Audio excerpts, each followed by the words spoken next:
पोलिसांनी आम्हाला काही साथ नाही दिली, काही नाही दिली. पण आता गेल्या 15 दिवसाआधी त्यांच्यावरती जे पण काही लोक आहेत त्याच्यामध्ये आपल्या तथाकथित ज्वालाताई धोटे आहेत, त्याच्यानंतर लक्ष्मण पाटील, सुरेंद्र तायवाडे, प्रतीक तायवाडे, वर्षा गुप्ता, विजय गुप्ता यांच्यावरती FIR नोंद केलेली आहे. पण त्याच्यावरती पण काय प्रोसेस झाला हे माहिती नाही. आमची जागा जी आहे ती आमच्या जागेवरती आहे. मंदिराची जी जागा आहे ती वेगळी आहे. मंदिर आणि आमचा याच्याशी काहीच संबंध नाही. ठीक आहे, आमचा 1200 स्क्वेअर फीट प्लॉट आम्ही मोजण्यासाठी टाकला असता. मागे सरकारी जागा आहे, तहसीलदारांनीही मोजणी टाकली होती. पण गेल्या 2 मोजणीमध्ये गव्हर्नमेंटला दबावाखाली आणून किंवा जेव्हा मोजणी करणारे जेव्हा येतात किंवा मोजणीसोबत पोलीसवाले पण येतात, त्यांची हकालपट्टी कशी करता येईल ते ज्वालाताईंनी करून टाकलं. आम्ही इतक्या दिवसापासून जेव्हा आम्ही प्रोसेसनुसार चाललोय, आम्ही सगळ्या गोष्टीला फॉलो करतोय. जे डॉक्युमेंट्स हवे मालकी हक्कांचे ते आमच्याकडे आहे. आमचा प्लॉट मोकळा आहे. पण देवाच्या नावाखाली आणि आस्थेच्या नावाखाली जेव्हा आमचा प्लॉट आता आम्हालाच विकावा, हा प्लॉट आम्हालाच द्या किंवा आम्हीच या प्लॉटचे मालक आहोत, अशा प्रकारचं आम्ही तिथे गेल्यावर आम्हाला हाकलल्या जाते किंवा आम्हाला प्रेशराईज केल्या जाते किंवा आम्हाला कमी पैशात कॉन्ट्रोवर्सी क्रिएट करून आम्हाला कमी पैशात विकावं, या प्रकारचा दबाव आम्हाला देण्यात येतो. आम्ही जेव्हा तहसीलदाराकडे अप्लाय केलं, तहसीलदारांनी ऑर्डर दिला, आम्हाला SDOनी ऑर्डर दिला, जिल्हा कलेक्टरनी ऑर्डर दिलं. जेव्हा हे त्यांच्या लक्षात आलं की हे सगळे ऑर्डर आपल्या अगेन्स्टमध्ये आहेत, तेव्हा देवाचं नाव आठवून आणि देवाला पुढे करून ते सगळे ऑर्डर थांबवण्यात येते.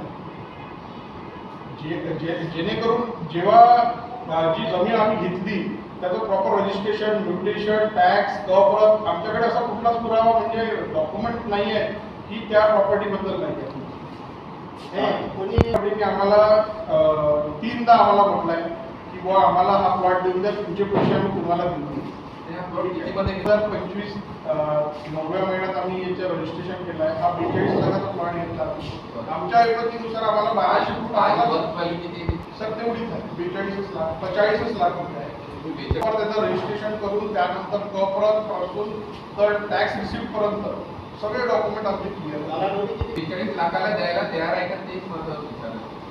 तुम्ही जर तुम्ही आमच्यासोबत संपर्क साधा, आम्ही तुमचे पुरेपूर पैसे आम्ही तुम्हाला देऊ. अच्छा, पण आम्हाला तो प्लॉट विकायचाच नाहीये ना.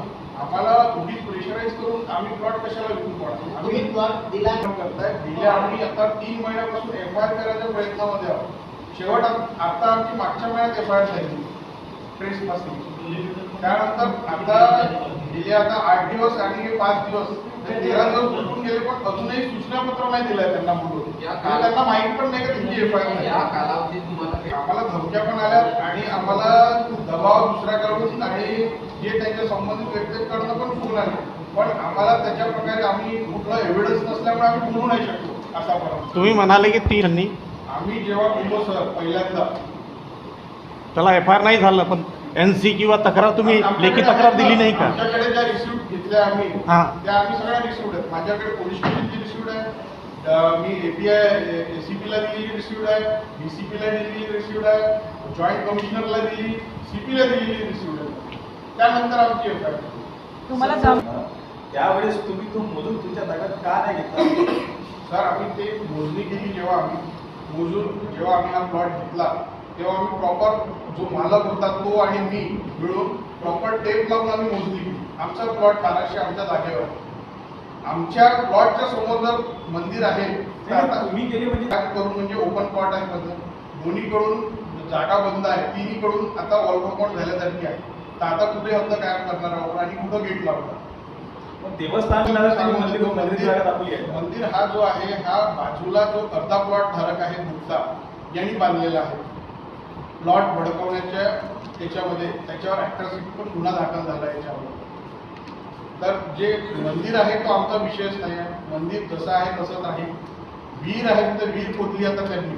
पहिले तर विहीर बुजवली होती गुप्तानी, मग आता ज्वालाताईंनी ती विहीर ओपन केली. तुमच्या प्लॉटवर आमच्या प्लॉटवर नाही आहे, ते PWD जागेवर आहे, पण आमच्या प्लॉटच्या समोर रस्त्यावरती आहे. तर त्याची आम्ही भूखंडाकडे आम्ही टाकलं आहे, त्याची जिल्हा परिषदला दिलं आहे, महानगरपालिकेला आम्ही सांगितलं आहे.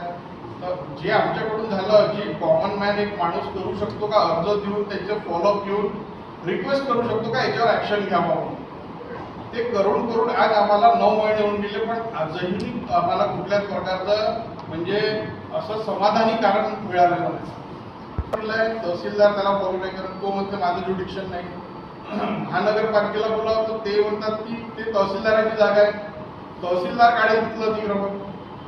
आमच्या मागच्या बाजूला जी सरकारी जागा आहे तिथे एक पाटील म्हणून राहतात, ते त्यांच्या प्लॉटमधून जाणं करतात, ट्रेस पासिंग करतात. आम्ही 2दा तिथे वॉल कंपाऊंड केली, ते दोन्हीला त्यांनी काढली. तिसऱ्यांदा आम्ही वॉल कंपाऊंड करायला गेलो, त्यांनी आम्हाला सांगितलं की अॅट्रॉसिटी लगाऊंगा तेरे ऊपर. हे आम्ही आमच्या FIR मध्ये पण लिहिलं आहे. इसके बाद आने का नहीं प्लॉट, गुप्ता को तो लगाया, तेरे पे भी लगाऊंगा. त्याच्यात वेगळा रस्ता दिला आहे, ते 541 आहे, आमचं 542 आहे. मला जास्त धमक्या कोणा म्हणजे तिथे गेल्याबरोबरच गोळा करून घेतात ना. आम्ही तिथे गेल्याबरोबर जितकेही तिथले लोक आहेत ते म्हणतात मंदिर तोडणे आहे, मंदिर तोडणे आहे, जल्दी आओ. या प्रकारचं लोकांना बोलवून आणि त्यांना आस्थांसोबत जुळवून की अभी मंदिर टूट रहा है, अभी ये प्लॉट धारक सर्कुलवर आ गया. आणि आमच्या नावाने तर आम्ही तर बिल्डर म्हणून फेमस आहोत. मी एका प्रायव्हेट कंपनीमध्ये बँकेत असिस्टंट मॅनेजर आहोत. प्रायव्हेट कंपनीमध्ये माझा हा कुठलाच बॅकग्राऊंड नाही, पण माझ्या नावाने जे बिल्डर आहे सर्कुलवर, आम्ही एका नॉर्मल घरातले, आमचे वडील गव्हर्नमेंट सर्वंट आहेत, आम्ही कळमेश्वरचे आहोत आणि एकदम कॉमन होता. आम्हाला एवढा प्रकार माहीतच नव्हता, नाही तर आम्ही हा प्लॉट नाही घेतला. पण प्लॉट घेताना आम्हाला कुठल्याच प्रकारचा त्रास नाही झाला, म्युटेशनला त्रास नाही झाला, मोजतानी त्रास नाही झाला, आम्ही त्या प्लॉटवर जाऊन बसायचो तेव्हाही त्रास नाही झाला.